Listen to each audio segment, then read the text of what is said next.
లక్కిరెడ్డిపల్లె మాజీ MPC YCP నాయకుడు రెడ్డయ్య నుండి తన కుటుంబానికి ప్రాణహాని ఉందని, ఎవరో గుర్తు తెలియని దాడులు చేస్తే దానికి కారణం నేనే అంటూ నా తండ్రి అయిన పెద్ద అంకన్నపై అంబాబత్తిన రెడ్డయ్య విచక్షణ రహితంగా దాడి చేశాడని, చంపుతాను అంటూ బెదిరించడం చాలా సిగ్గుచేటని, వెంటనే అతనిపై కేసు నమోదు చేసి అరెస్టు చేయాలని సిపిఐ న్యూ డెమోక్రసీ ఉమ్మడి జిల్లా బాధ్యుడు ఎం అంకన్న డిమాండ్ చేశారు. సోమవారం లక్కిరెడ్డిపల్లి మండలం తహసీల్దార్ కార్యాలయం ఎదుట ఏర్పాటు చేసిన విలేకరుల సమావేశంలో ఆయన మాట్లాడారు. తన తండ్రికి కలిగిన గాయాలను మీడియా ప్రతినిధులకు చూపారు. అనంతరం తహసీల్దార్కు వినతి పత్రం అందజేశారు. వాస్తవంగా నేను అనేక సంవత్సరాల నుంచి రాయచోటి నియోజకవర్గంలో ప్లస్ ఉమ్మడి కడప జిల్లాలో ప్రజా సంఘంలో కొనసాగుతున్నాను. అనేక సంవత్సరాలుగా మన రాయచోటిలో కూడా అందరి అంటే ఈవెన్ పార్టీలకు అతీతంగా సుపరిచితగా నేను అందరికీ తెలిసిన గల వ్యక్తి అంకన్న. అట్లా అందులో ఏదో కష్టపడి లేకపోతే అనేక సంవత్సరాలు ప్రతి సంవత్సరం ఏంది ఎలక్షన్ టైంలో వచ్చేటప్పుడల్లా శ్రీకాంత్ రెడ్డికి ఎందుకు ఓటేసేది, అసలు అభివృద్ధి చేయలే, ఒకవేళ ఓటేసినా కానీ ఈ అంబాబత్తిన రెడ్డితో వాళ్ళ భార్యలతో వాళ్ళ కొడుకులతో ఎందుకు తలకాయ నొప్పి అనేది ఇది ఒక నా మాట కాదు. దబ్బేపల్లెలో ఉండే 17 గ్రామాల చెందిన వారి మాటనే.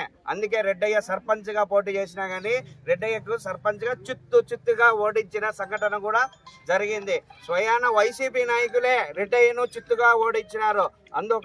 అందుకు ఇదొక నిదర్శనం. ప్రధానంగా మేము డైరెక్ట్గానే మేము ప్రజా సంఘంలో ఉన్నా కానీ మా నాన్న వ్యక్తిగతంగా ఉండొచ్చు, ఎవరి అభిప్రాయాలకు వాళ్ళకు. మా నాన్న గత అనేక సంవత్సరాల నుంచి టీడీపీగా కొనసాగుతాడు. అలాంటి వ్యక్తిని మేము టీడీపీగా కూడా మద్దతు ప్రకటించడం జరిగింది. ఎలక్షన్లలో కూడా మినిస్టర్ 17-18 సంవత్సరాల నుంచి నాకు పరిచయం.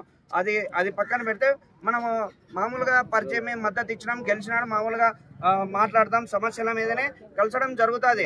అదే భాగంగానే మా ఊరు సంబంధించిన ఆమెకు స్థలం, ఒక్క రవ స్థలం, గుళ్ళిపిత్త అంత స్థలము, ఆ స్థలం కోసము ఇవన్నీ దాదాపు 7-8 సార్లు మినిస్టర్ గారిని కలిసడం జరిగింది. మినిస్టర్ గారు కూడా సానుకూలంగా స్పందించి ఎంఆర్ఓకి కానీ సిఐకి కానీ చెప్పడం జరిగింది.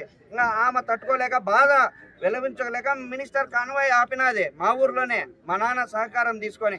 ఈ ఆపడం వల్ల అదే రోజు సాయంత్రం రెడ్డయ్య ఫోన్ చేసి వాళ్ళ భార్య, రెడ్డయ్య వాళ్ళ భార్య ఫోన్ చేసి మా అమ్మకు బెదిరించినారు. రెడ్డయ్య వాళ్ళ భార్య ఎవరు, మొదటి భార్య లక్ష్మీదేవి ఫోన్ చేసి నీ అంతు చూస్తాం అది ఇది అని. అదే నెంబర్ నుంచే మీకు నెంబర్లు కూడా ఆధారాలతో సహా ఇమ్మన్నా ఇస్తాం. చిన్న సిల్లు ఎన్నో తేదీ 28వ తేదీ మధ్యాహ్నం 2:47 ఫోన్ చేసి బెదిరించినాడు. అదే విధంగా వాళ్ళ కొడుకు కూడా అదే టైంలో మా అమ్మకు కూడా బెదిరించినాడు. ఇదంతా జరిగితే పక్కన పెడితే నిన్న ఎవరో గుర్తు తెలియని వ్యక్తులు, నేను యాక్చువల్గా నా కుటుంబం ఫ్యామిలీ కడపలో ఉండేది. మా అమ్మ కూడా 3 రోజుల కిందట కడపకు వచ్చింది, అంటే పిల్లలు చూద్దామని. ఆడ ఉంటే ఇక్కడ మా నాన్న ఒక్కడే. మామూలుగా ఏదో శబ్దం వచ్చినదని మా నాన్న పరిగెత్తుకుంటా పోతే రెడ్డయ్య ఇంటికి ఎవరో గుర్తు తెలియని వ్యక్తులు మా నాన్నకు కూడా దాడి చేసినారు. 2 ఏట్లు ఎవరో గుర్తు తెలియని వ్యక్తులు కొట్టినారు. ఊర్లో సౌండ్ వస్తుందని పోయింటే అది పక్కన పెడితే గుర్తు తెలియని వ్యక్తులు కొట్టి పరిగెత్తా పోయింటే దానికి సంబంధించినది ప్రధానంగా రెడ్డయ్య పరిగెత్తుకుంటా వచ్చి కట్టె తీసుకొని వచ్చి మా నాన్నను విచక్షణారహితంగా కొట్టడం సమంజసం కాదు. బీసీల మీద ప్రేమ ఉంటే దమ్ముంటే సవాలు విసురుతాడు నా గడికోట శ్రీకాంత్ రెడ్డికి.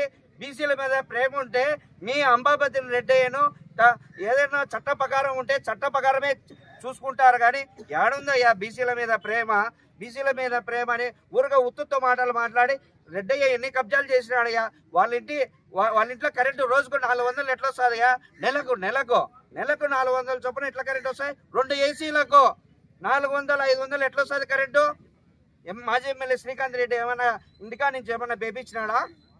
చెప్పండి. 400 రూపాయలు 500 రూపాయలు కరెంటు ఈ లక్కిరెడ్డిపల్లి మండలం సాక్షిగా తెలుసు. దొంగ కరెంటు వాడుతానని రెడ్డయ్య ఆ కుక్కలగుట్ట అంతా కబ్జా అంతా చేసినాడు. దాదాపు 15 ఎకరాలు నలంద స్వామితో కలిసి, లక్కిరెడ్డిపల్లి నలంద స్కూల్ బాలసుబ్రహ్మణ్యంతో కలిసి వీళ్ళందరూ కబ్జా చేసినారు. ఇవన్నీ కూడా డీకేటీ అన్ని పట్టాలన్నీ రాసుకున్నారు. ఉపాధి హామీలో గత వైసీపీ ప్రభుత్వంలో కూడా 4 సంవత్సరాల పాటు వాళ్ళ భార్యలు ఏ రోజు కూడా ఉపాధి కూలీకి పోలేదు. వాళ్ళ పేర్లు కూడా రాసి దొంగ బిల్లులు కూడా చేసిన పాపం లేదు. సొంతంగా స్కీమ్ బోర్ కూడా ఇప్పుడు కూడా వాళ్ళ దొడ్లో వేసుకున్నారు. ఆ స్కీమ్ బోర్ కూడా ప్రజలకు లేదు. ఎట్టంటే ఆమెను తక్కువ అని వడ్డ వాళ్ళ ఆమెను ఎట్టంటే తిడతారు. బీసీల మీద ప్రేమ ఉన్నదని చెప్పేయడం కరెక్ట్ కాదు. ఇది ఎవరో గుర్తు